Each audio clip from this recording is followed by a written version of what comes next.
sessions thus far, I guess session, I should say, thus far, is some common vulnerabilities that we see in IBMI applications and how we can mitigate those as our applications move into the next phase of their development, right? A lot of different companies that I'm seeing are adopting a lot of new technologies. They're adopting a lot of new architectures, and those architectures and technologies naturally come with some concerns.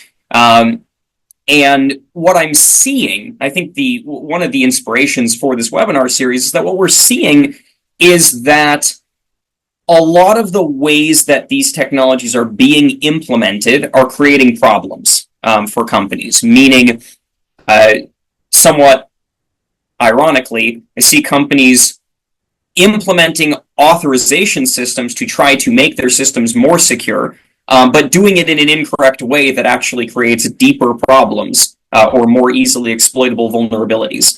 So we want to make sure that we wanted to come out and provide some information here and some walkthroughs that'll help your applications use these technologies effectively.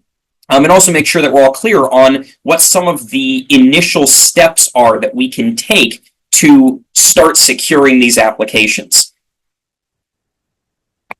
So just taking a look at this, I wanted to cover a couple of really key points up front in this discussion. There's three main points that I want to point out here from what I have observed in the companies that I have talked to. Number one, and this is going to hit in a lot of the things we talk about today. Number one is our teams and our applications need to be extremely agile. And what I mean by that is I talk about this a lot actually in my presentations, there is something of an arms race happening between hackers and security professionals, right? And that's been going on for a long time. That's not really new. But what's happening there basically is this process, right, where we have a security system, we have an encryption algorithm, something like that. Either a hacker or a government or a state or a government-sponsored hacker cracks that and starts breaking into systems, and so we then up our security game to cover that, to patch that hole basically, and then they find the next one and we move on from there, right? And as technology moves, technologies that previously may have been secure are no longer. A lot of presentations that I've seen touch on the topic of encryption and quantum computing. That a lot of security systems are based on for example, a lot of security systems are based on the amount of time that it would take to break in, meaning it's possible to break in, it just would take you 1 billion years or 1 trillion years, so we don't really care. As technology advances, computers get faster, those numbers start to come down, and they actually start to get into a threshold or into an area where it's actually feasible to start breaking them. So anyway, all that to say, we have to make sure that we're moving forward and that we're able to respond quickly to threats. Because what happens when a vulnerability comes out is the vulnerabilities are published and everybody knows about them, right? And so at that point, every hacker out there worth their salt is going to try to get into your systems using that new vulnerability. If anybody remembers, when the Log4j vulnerability happened, right, there was a massive flood of attacks that happened because once that kind of vulnerability comes out, everybody's looking for it. So we need to be able to respond quickly. And so there are some pieces that we'll talk about related to that later on here. Another piece that I have observed in IBMI shops, the IBMI has a security system unlike any other platform. It is incredibly powerful in its permission management capabilities. You probably, if you've been to any of our other presentations, you've heard us talk about how the security is embedded in the operating system, meaning you can't sort of get under it, which is a common method of breaking into other platforms, because the security is actually down all the way networked throughout the entire system. And you have the ability to set very, very detailed access controls on specific objects, down to specific permissions on specific objects in your applications. The thing I've observed is that nobody does that. What I've observed in my travels throughout a lot of different IBMI companies is that it's too much work to do that. And so we need to make sure that we aren't relying on that if our team isn't actually going to do it. And so that's one of the key things we're going to talk about here is strategies that we can use to get those benefits more easily. And the last thing that I want to mention is almost every time that I have seen a company contemplating throwing out the IBMI, I'm going to ignore the feasibility of that for a minute here. But every time that I have seen a company, I think, talk about that, the conversation begins with everybody in the organization does something this way except the IBMI, right? Everybody in the company is using our standard OAuth system except the IBMI. Everybody's got MFA except the IBMI. Everybody's got SSO except the, right? It's always an except. And that's where that conversation starts. So as a side note, outside of the security, one thing that I want to mention to the IBMI professionals in the room is that if you're getting those kinds of criticisms of the platform, if you're starting to see that there's a threat there to the longevity of the platform, or if it's being questioned, these paths where we start talking about standards, they're a good first step for you, because what you might find is that if you can resolve the non-standard aspect of the platform, you might actually see those criticisms start to shrink. And I have actually watched that happen in companies. Hey, Aaron, not to interrupt you, but IBM announced today that they will have native MFA in 7.6 of the operating system. That is amazing. That is very exciting. So thank you for saying that, because I actually hadn't seen that yet. So I mean, I knew they were working on it, but I hadn't seen the announcement. It just came out today. Yeah. Wow. Cool. Right, so we're going to talk about those things, and we're going to talk about some points that we can use to validate the solutions that are available to us. All right, so let's jump in. So as we talk through this, the way we're going to go about this session is we're going to start with what I would term a typical IBMI application, and that's typical in my experience, meaning of the applications that I have seen. We're going to start there. And we're going to work through some of the vulnerabilities that are there that I see almost every day at a new company. Almost every day I see these vulnerabilities, and they're present everywhere.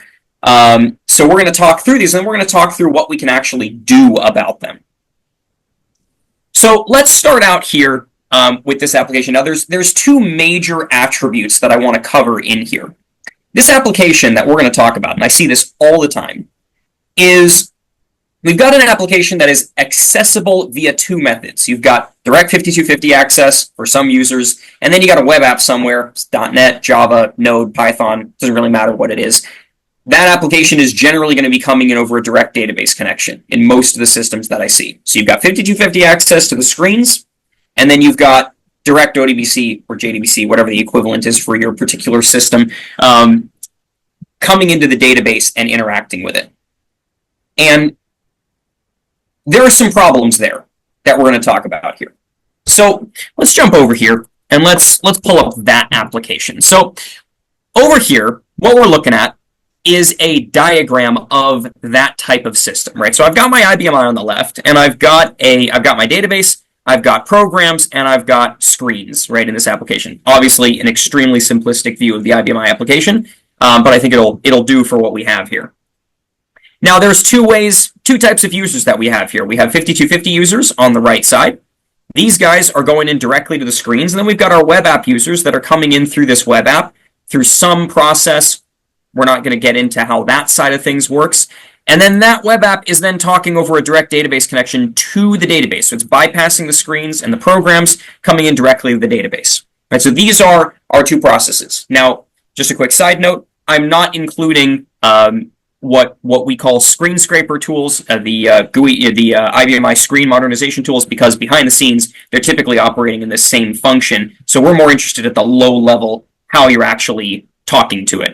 Meaning, in our terminology here, if you have a web app generator that's processing your 5250 screens, I would still term that, from a technical perspective, a 5250 user, because under the hood, they're actually still using that screen interface. So just a point there as to why that's not on the diagram. Now, there are a couple of things that can be problematic within this application. I'm actually just going to switch over here again for a second. And those are, in this application, we're using password-based authentication, direct password authentication, with direct user profile access, typically. So on the 5250 side, we're using that direct profile access with password-based authentication. So looking at our diagram here, what that means is our 5250 users are providing, we're focusing on this side, our 5250 users are providing their password to a user profile on the platform, on the actual IBMI to get into this application and use it. So they have a direct user profile on the system, and they're sending in their password. And there's a side note that I want to make here, and I'm going to explain why in a second. And that note is, I have not seen an application in my experience that does that outside of the IBMI world.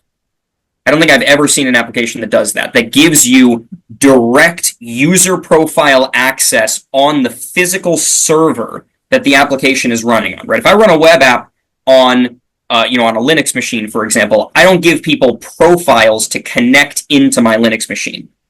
And the reason for that is because it's pretty trivial once you do that to get around these screens. Right? We talked about how the security of the IBMI is powerful because it's networked directly into the operating system. When you put in through these, when you do this access control through the screens, and when you use what's termed menu-based security within there, what you've essentially done is you've lifted up your security layer and created a gap in between the machine and the actual application. What I mean by that is if I have an attacker here, let's grab this guy over here. This guy comes into your network, and he says, oh, I know the IP address of the IBMI, and I was on this guy's computer, so I have his credentials. So what I'm going to do is I'm not going to go through the screens. I'm just going to connect directly over the network and open up a database connection.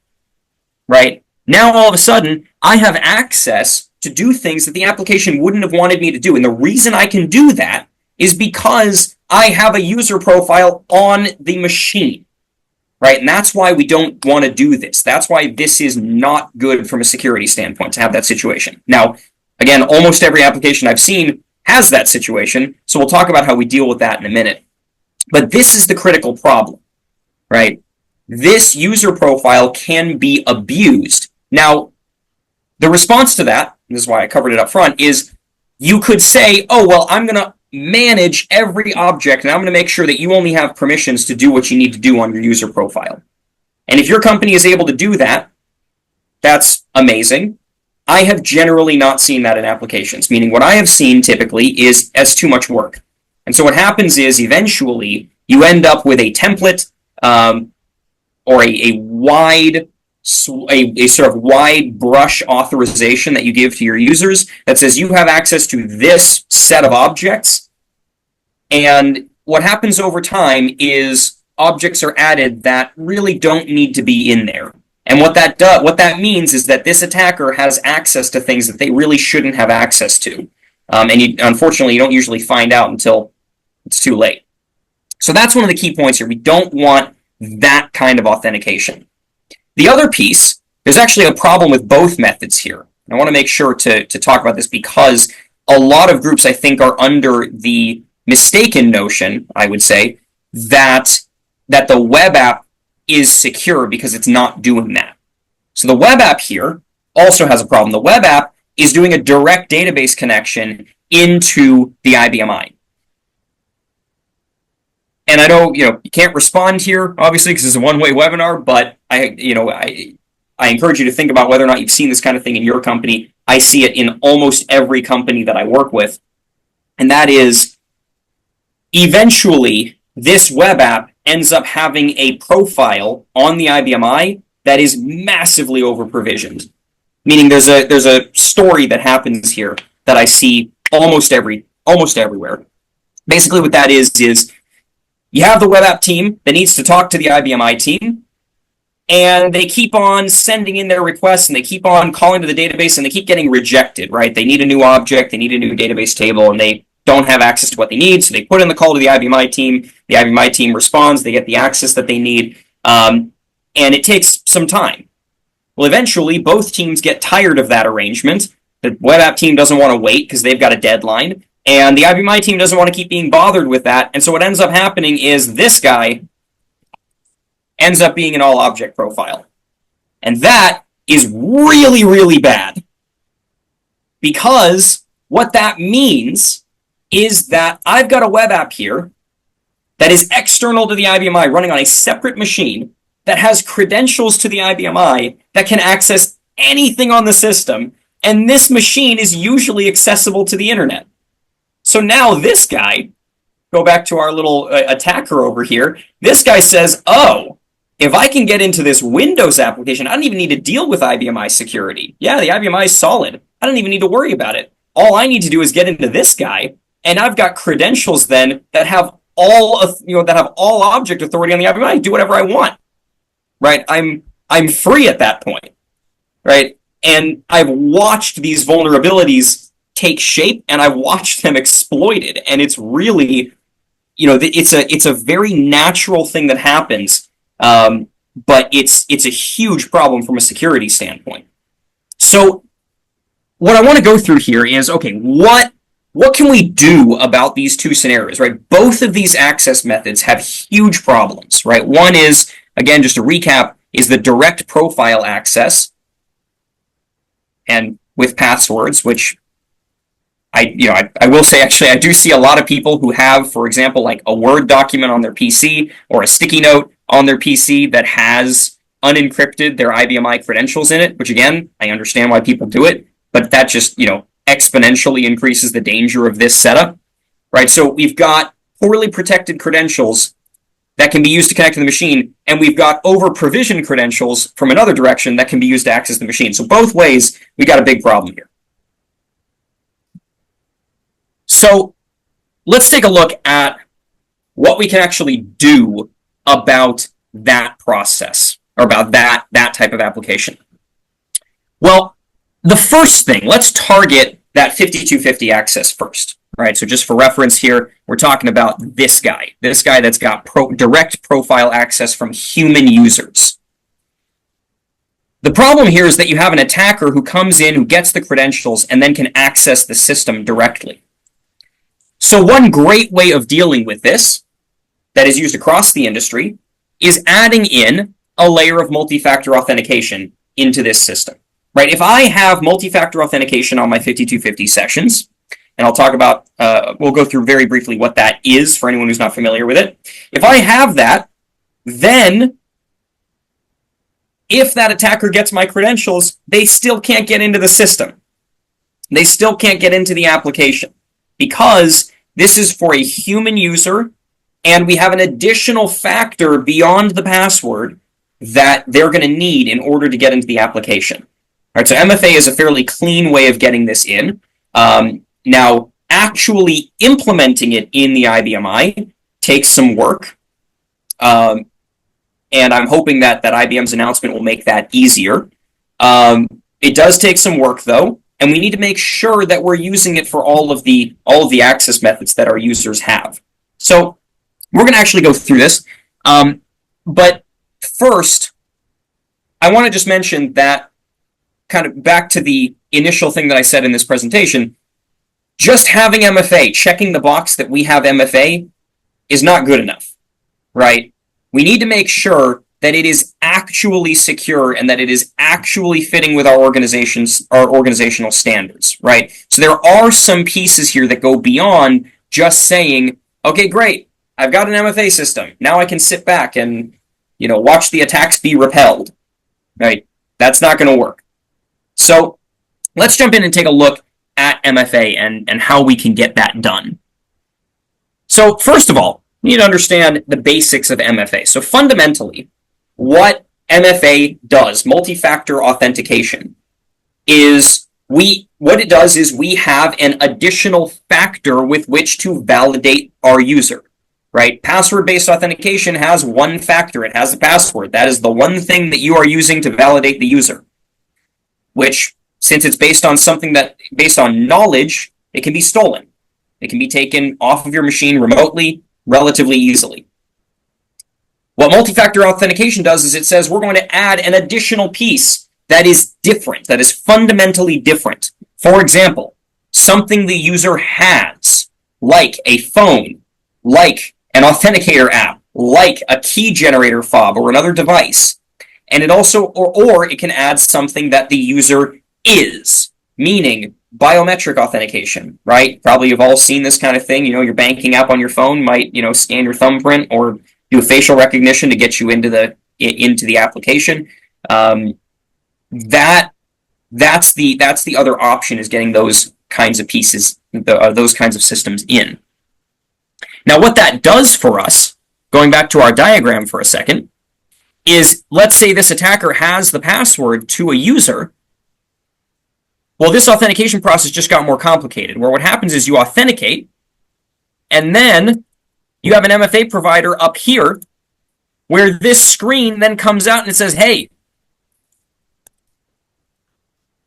is this person validated? And the MFA system then goes back out to the user and says, can you confirm this? Right? And then the user confirms it, and then the screen will let them in. Now, the power of that is that the attacker has your password in this scenario, but they do not have your phone, for example. They haven't swiped your phone on the street. And so what happens here is they go to the screen and they say, here's my password. And the screen then says, let's check. And you get a notification on your phone that says, hey, are you trying to log in right now?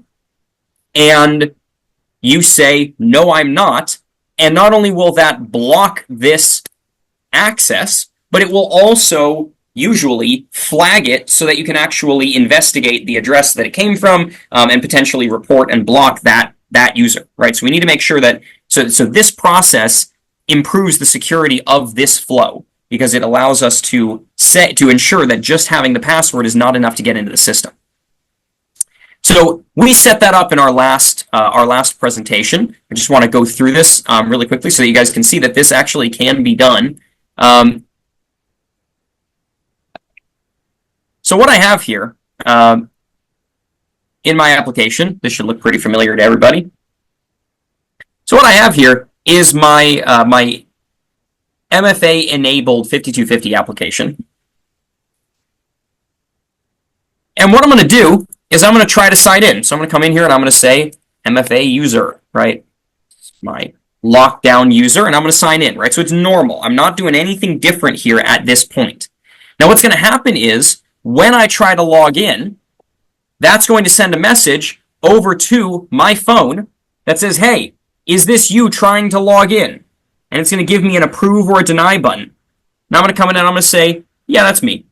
I'm going to say approve, and that's going to let me into the 5250. So now we know that I am who I say I am with much more certainty than if it was just my password. And just for reference here, if I sign off,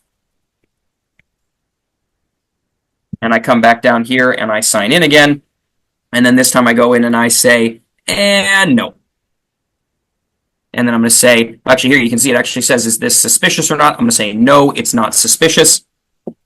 And it then kicks me back out to the login screen. So we did a deeper dive on this, a deeper demo on this last time.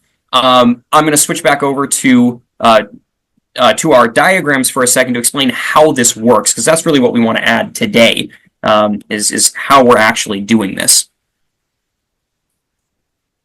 So when you do MFA, right, what happens here is we send our password to the application, and then we're going to have a secondary validation step, right?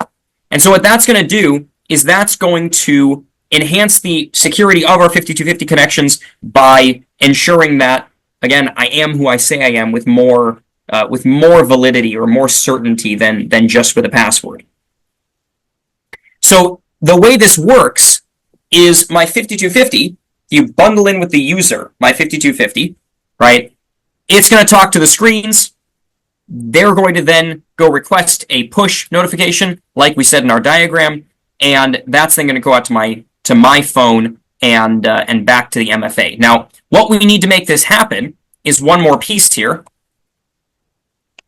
We need a connector system in here that will allow us that will allow that screen application to actually make the MFA call, right? So what's happening here is the screen is sending a message to a connector application, which is then handling the MFA flow and telling it exactly what to do. Now, in this particular case, just to give you another piece of information about this, the way that the authentication is happening is we are hooking on to an initial program for this user. So the user is as limited capabilities and comes into their initial program. That program, when it runs, does the MFA call and kills their session if they are not allowed to come in through or if their MFA is rejected. Right, so that process allows us, again, to, without modifying the internals of our existing application, we can go in and we can actually add on MFA in here. So just as a general strategy for you to look into, it's a powerful thing. Now, there's a couple of things that we need to watch out for with this process, right? So we've done a little bit of work here, right? But we need to make sure that we haven't just said, okay, I've checked the box, I'm good to go, right? We're not done yet.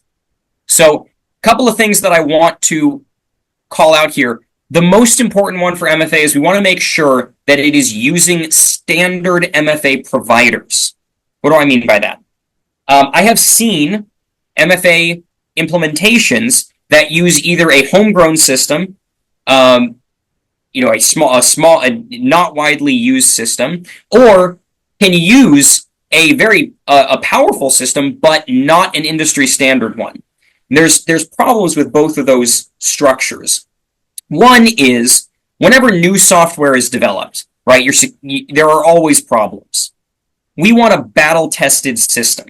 Right, so I would not write a new MFA system. I wouldn't go through that because there are companies out there that's their job to do your MFA for you and to do that security and that device validation. That is a much more trustworthy way of doing it than something that is provided by either a homegrown system or even honestly a smaller vendor. Right, that's not the route that we want to go with these, because the problem that we're going to have is we want, again, your security systems will be the biggest target of attacks. We need to make sure these are battle-tested, really, really solid integrations. They don't just get the job done. They have to go beyond that. And another piece is, if your IBMI is using a different MFA system, even if it's bulletproof, if it's using a different authentication system than the rest of your company, then that's going to create security problems for your business, because it's going to slow down your ability to react to changes. It's going to slow down the organization's ability to implement new requirements as new systems as requirements change, because they're going to have to change things for the whole company, and then they're going to have to go over to the IBMI and change that system. And again, going back to one of the original points that I made, that is also going to draw more criticism to the IBMI, because you're still going to get that criticism from the CIO saying everybody in the company is using Duo for MFA, but then when we go to the IBMI, we've got to use this other system that doesn't support what everybody else is doing, right? So it doesn't solve those problems, doesn't address those problems if we're not using a standard system. So I just encourage everybody, if you go into this, make sure that you can use a standard provider. When I went into this demo, I am using, actually here, I'll show my phone again, I am using Duo. You can see the app on my screen. I am using Duo for this integration. This is not something that Eridani built, an MFA provider. This is not something that is homegrown. This is not just something I downloaded. This is a bulletproof, battle-tested security company that is managing the MFA, and I'm getting my IBMI to talk to that. That's something that I can rely on. So that's a key point here. Another piece is we haven't addressed the direct ODBC problem. So we're going to go talk about that one next.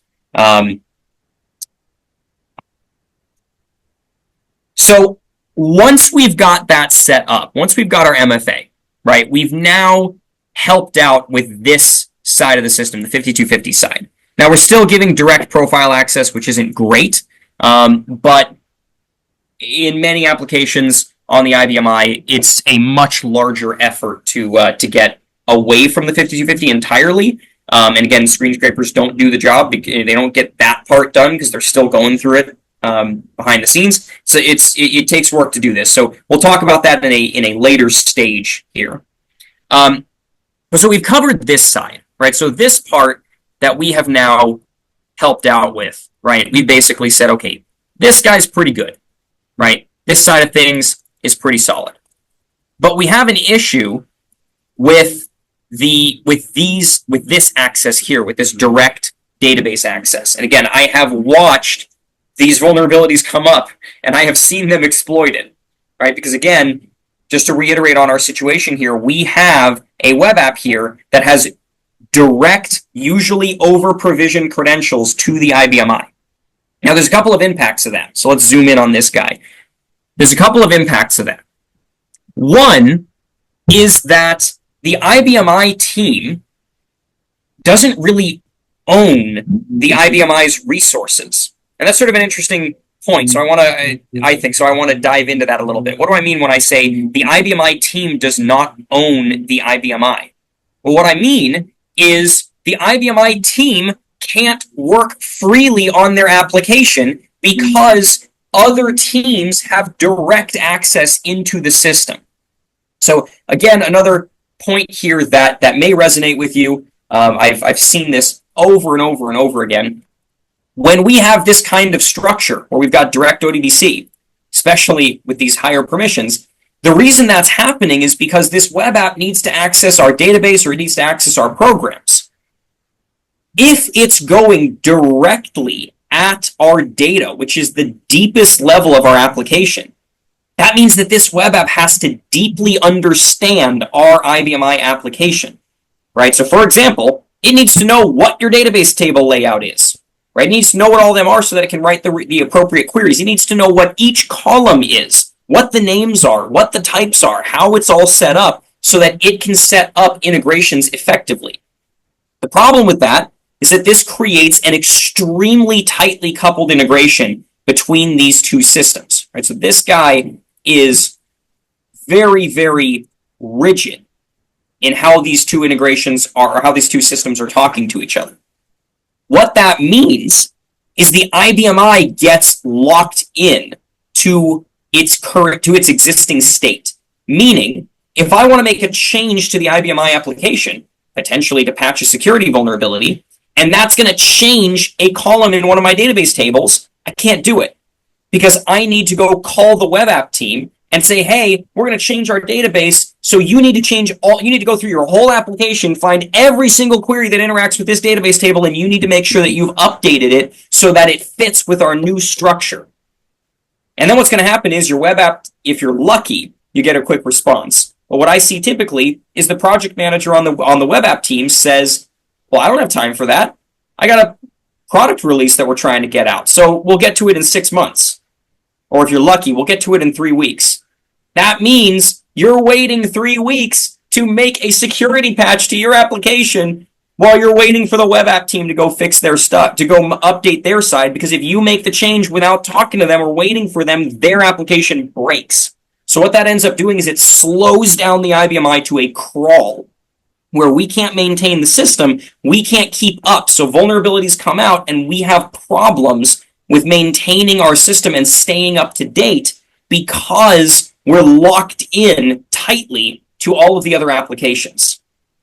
So the next thing that we want to do is we need the IBMI team to own the IBMI application. And that means we need to go like this. We need to put a brick wall in between that web app and the IBMI's internals. And this is a concept that is known throughout the software industry that is widely followed. And this is the concept of you build it, you own it. Meaning, if I build the application, I own it. You don't get to touch my data. You don't get to go into my database and interact with my programs directly. I will tell you how you can talk to my system. Because the problem is that any platform will have this problem if it is designed in this way. And the thing is, almost every IBMI application that I think I've ever seen has this kind of structure in it. And again, it's not that it's an unreasonable thing. It's not that somebody did something wrong. early 2000s, this was the way to get into the IBMI. This was the thing that you did, and it was the best way to do it. So it makes a lot of sense. Thing is, we're not in the early 2000s anymore. And so what we want to do is get to an architecture that fits with the modern technologies that are available to us now on IBMI. So let's talk about what that is.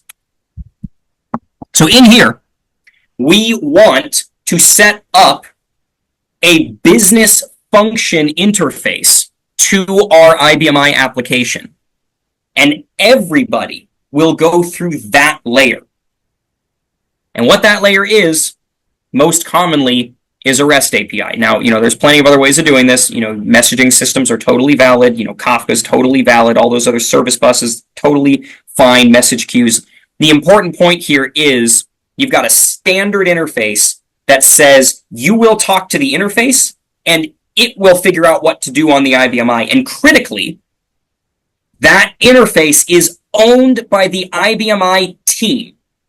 That's really, really important, because if I create an API here, so here, let's close this guy up a little bit, and we're going to say, okay, we're going to put in an API here. If this application, this API is owned by the IBMI team, then we're not locked in by these connections. Because what's going to happen is this API, because it's maintained by this same team, they can coordinate changes to that API so that if they want to promote a change to their application, they own the API, they can update it. They're not calling a project manager on another team. What becomes extremely dangerous is when you have another team that's maintaining that business interface to the IBMI. And again, I see this all the time, because what happens is, if that is maintained by another team, then we haven't actually done anything here. We're in the same situation that we were in before, where the .NET team is maintaining the API that goes in directly to the IBMI, which means we have to call their project manager, we got to work with their developers, everybody's got to know everything about everybody else's business.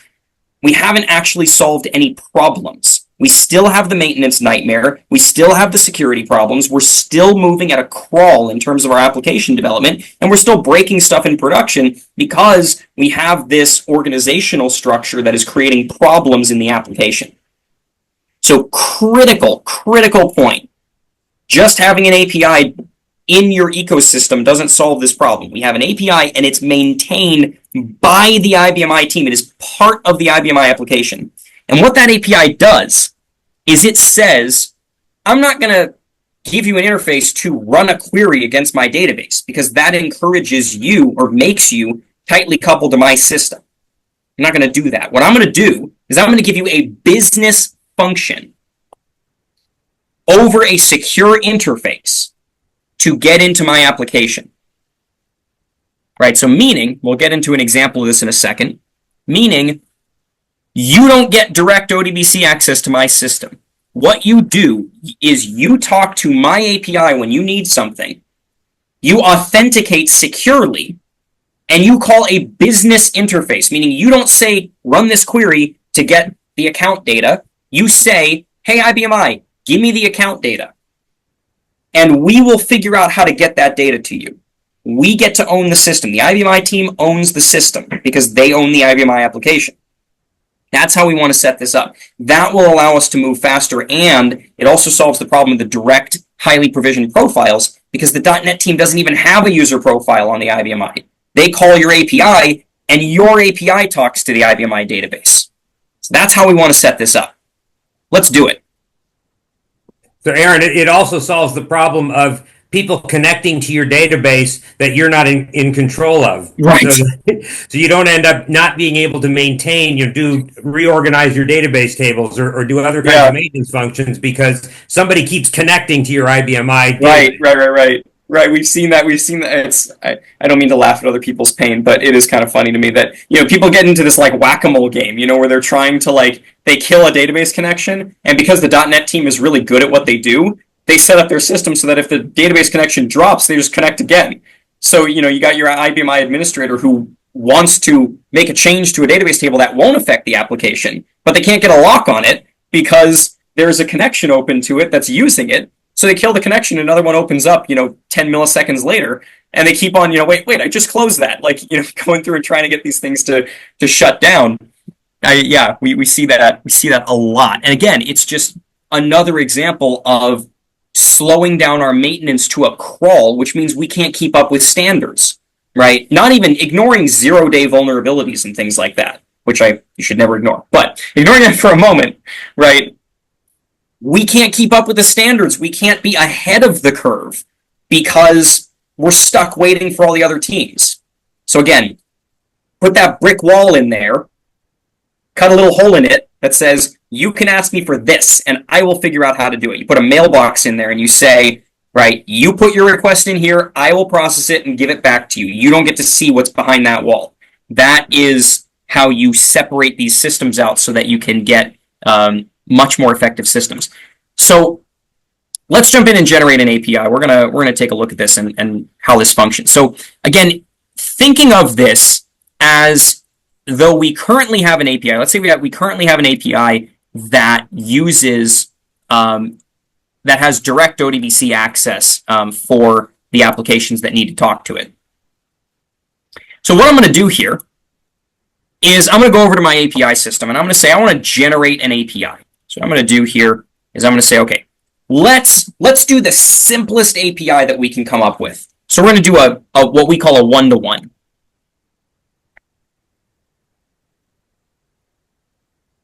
So I'm creating an API here that will go out and get the account balances from one table. And I'm using this QIWS QCUS CDT, which you all have, so that you can replicate this example if you want. I'm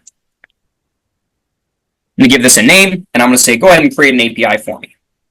Now, I want to say up front, the way this is going to come out of the system initially is a bad API, right? Or at least there's at least one attribute of it which is bad, which is that we call this a one-to-one. A one-to-one is an API that's one endpoint that just runs one function and returns the result directly.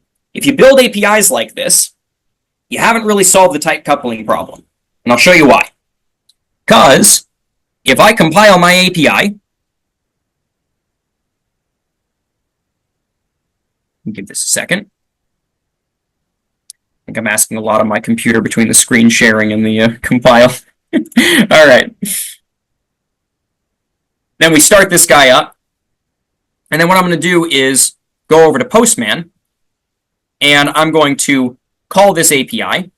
What I get back is the records from the database exactly as they exist in the database, which means if I change one of these columns, it's going to change the output of my API, right? Which means the .NET team is still, it's a little bit better, but they're still writing code that has to internally understand my IBMI structure, my IBMI database. We don't want that. So this is better, but it's not 100% of the way there. So what we want to do is make this a more abstract business interface, meaning we're not saying, run this query for me. We're saying, ask me for the account balances, and I will give them to you. You don't care how I do it. So what we're going to do here is we're going to update this guy, make this a little bit better. I've got my structure here, and I'll show you what this is. So what I'm doing here is I'm saying, okay, I've got a query that returns an array of records like this. I'm giving it an example. And I'm saying here, I'd like to change it so that the records look like this. And what I'm doing is I'm just doing a data mapping here, but that can have a really powerful impact here. If you notice, this column is going from cusnum to customer number. The customer data is going from a flat structure with these column names over to a more complex JSON structure that is more oriented toward the conceptual data that we are actually working with. Right? So these are all critical things when we're working with this type of system. Right? What that does when I create this interface that goes directly to, or sorry, that's not directly going to my database, it's actually doing some logic in there. That becomes a very, very powerful system because my alternate applications and the other applications in the system that need to interact with my process don't need to have that internal knowledge of the application in order to interact with it.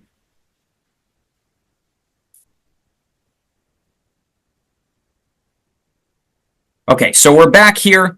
And what I'm going to do, so if you notice here, my code has been updated, right? So I have this this code over here that has my customer number. It has my JSON structure in it, right? So I've got business logic in here that is going to do what I need to map out this this call.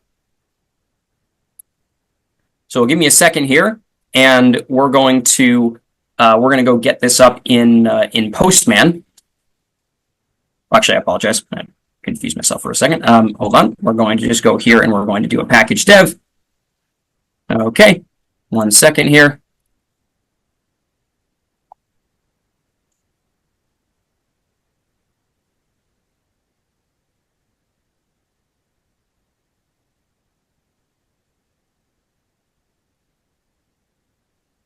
I apologize. 1 second. Okay, cool. And what we're going to do is pull that guy up. Just give me a second here to compile it. It's running a little bit slowly. Okay, cool. We'll restart this guy, and then we'll get this guy over into our Postman. Oops, modify that guy. And we're going to send this request again and get our output, right? So now I'm calling that API endpoint, and I've got a business-oriented structure here. Now, the important point here is that if you look at my API, there is no indication on this screen that I am talking directly to a database. There is no indication of what query I'm running. There's no indication that I'm even talking to an IBMI, right? And that's a critical piece of this application, because that's what's going to break that coupling between the applications. So now, once I have this, I now have a structure where the .NET team doesn't need to know anything about the IBMI. And because they don't need to know anything, they don't need to have any tight coupling or any dependencies on that knowledge, and that will allow me to move forward with my application. Now, there's another piece here, which is we need to make sure that we have good authentication in here.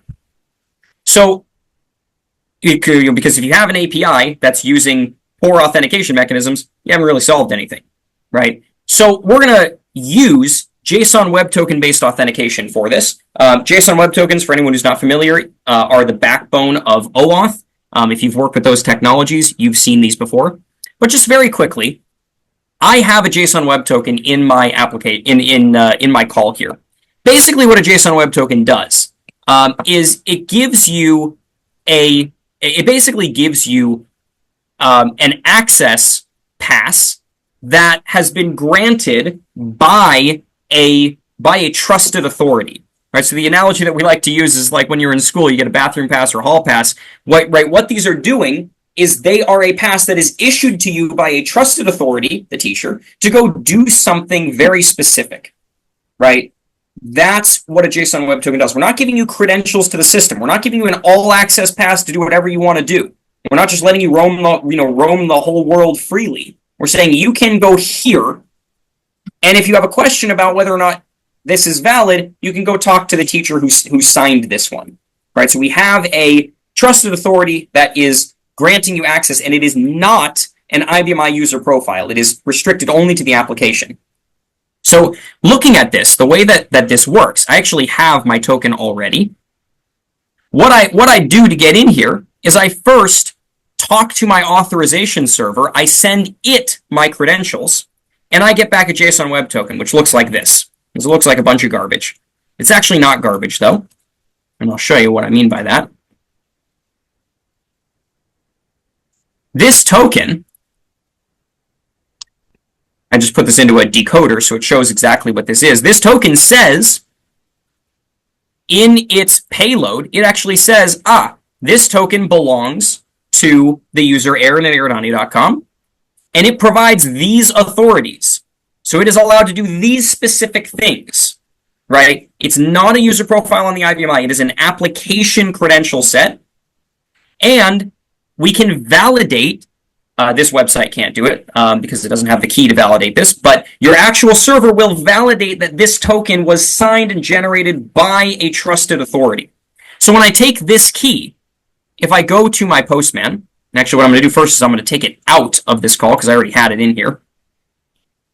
If I take my token out of here and I send that call, it's going to come back and it's going to say, nope, I don't know who you are.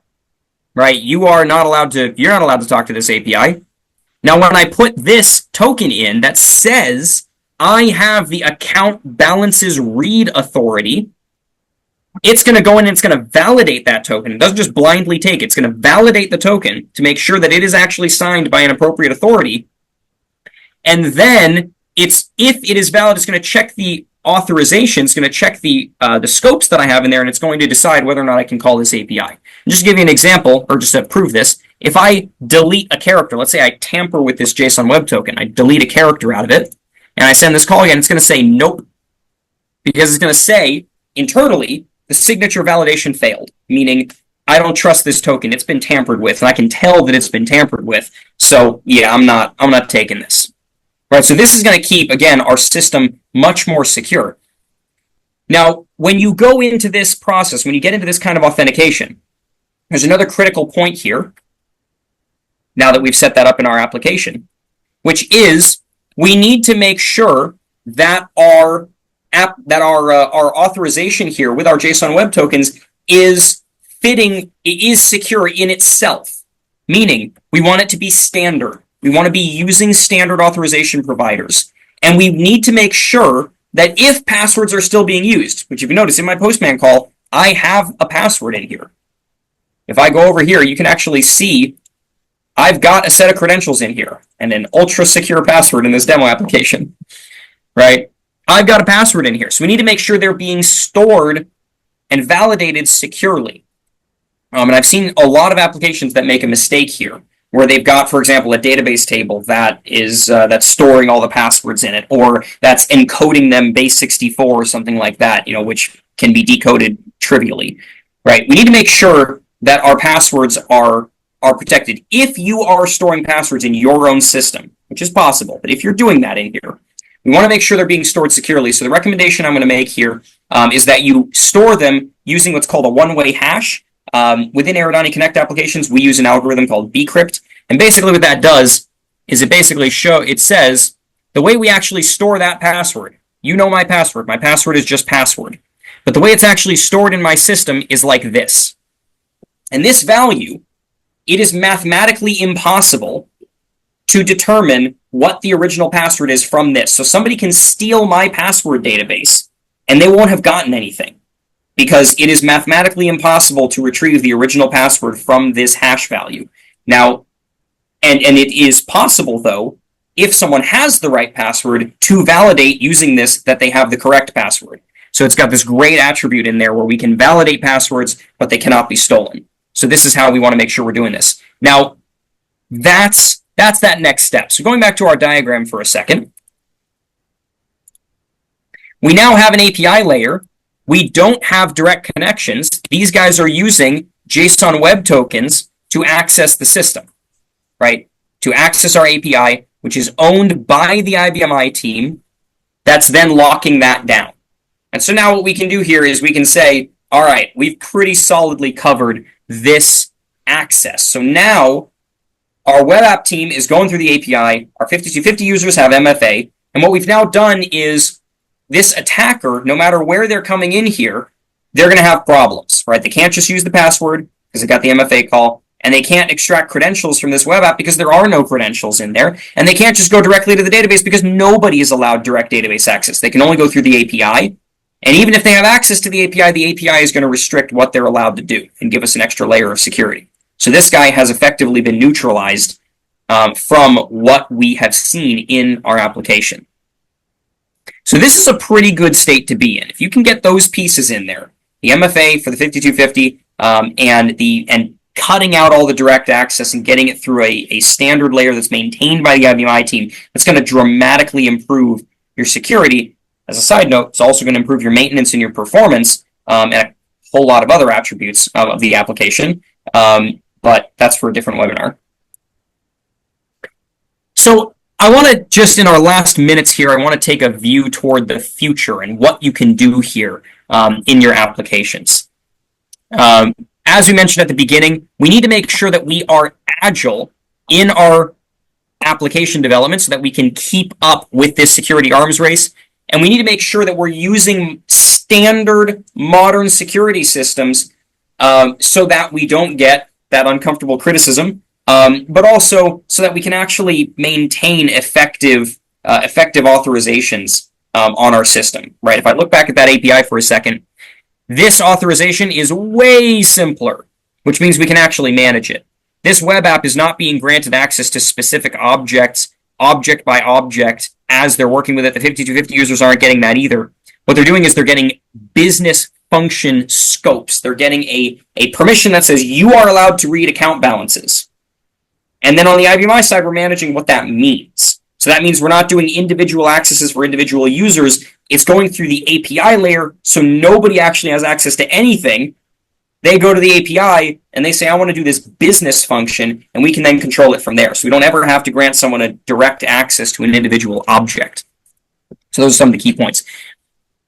First thing to look at as you proceed on this journey is there's usually a much wider organization outside of the IBMI, right? You got a bunch of other applications outside of here, right? You might have a whole bunch of other things in here. I don't have to go through all of them. And they're probably all using a standardized authentication layer. That might be Okta, it might be Entra, it could be a whole bunch of other systems. But they're going to be using a standard system for this. So once you've got this flow in here with this API is using these tokens. It's a fairly straightforward thing. It's a pretty trivial thing with Eridani Connect especially, but regardless of what architecture you're using, it's a good thing to do. For this API to use this system as well, meaning instead of having passwords stored, instead of using any of that, we're just going to the company's standard system and using that. And that gives us centralized management. That makes it a lot more straightforward for the security team. And it also helps us avoid the potential of broken homegrown integrations. Obviously we're delegating the password management and all that authorization. If you're using Entra, you're delegating it to Microsoft, right? You're delegating it to companies that can be focused on this. If you're going to Okta, you're delegating it to a security company rather than focusing on it with your team, with your limited time. So it's going to save you time and also make things more secure. Aaron, there is a question here in the last minute. Oh yeah. The question is, well, you can. Is it Eridani API kind of or web services server? If so, is it running on the IBMI? Do I need to change my ODBC access? Good question. So an Eridani Connect server can run wherever you want. It can run on the IBMI directly, or it can actually run on a separate server. So we can put this guy on here and say everybody has HTTP access over to here, and that's totally fine. Or it can run separately. The key point is that we want to make sure that it's owned and maintained by the IBMI team. That's what's going to make the critical difference, regardless of where it's running. Right, and it could even run in the cloud, right? It could run. Right, yeah, it can be anywhere. Now, I personally am not a huge fan of running the API directly up there, just because, meaning in a separate data center, because you got to make sure your network is set up properly. If you've got a network team, that's great. For the smaller shops, I usually don't recommend it because you have to make sure the network security is right for that long distance call. But but that is also totally valid. Great. Any other questions or? No, I think we're good. Okay, cool. All right, well, that's about what I wanted to show. Just one last quick comment here, which is on observability. As you're securing this thing, when you get into those standard systems, you also often can use their standard observability systems. And I know we've done other webinars on observability and monitoring those kinds of things. But that's also very important when you're. I think we're going to get into some more detail on that in a future session as well. But I'll leave that to Maya to close things up. Yeah, exactly. All right. Well, thank you all for listening to all that stuff and going through all of my demos and diagrams. I hope it was useful. And Maya, I'll pass it back to you to close us up. Yeah, we have 2 sessions left in this series. The next is going to be Secure by Design, DevOps Security for IBMI. That'll be on Tuesday, April 29th at 1 p.m. CST as well. And then the next one after that will be on Monitoring and Observability. It'll be May 13th. I'll send those details out to you all with the recording of this session, as well as a recording of our first session, just in case you missed it. So a big thank you to everyone who came out today. Again, if you have any follow-up questions, feel free to reach out to me over email. You can pass that along to Dan and Aaron, and we can take care of that for you. So we hope to see you all next time. Again, thanks so much for joining us, and look out for that email from me. Great. Thanks, everybody. All right. Thank you all. Have a good one. All right. Bye.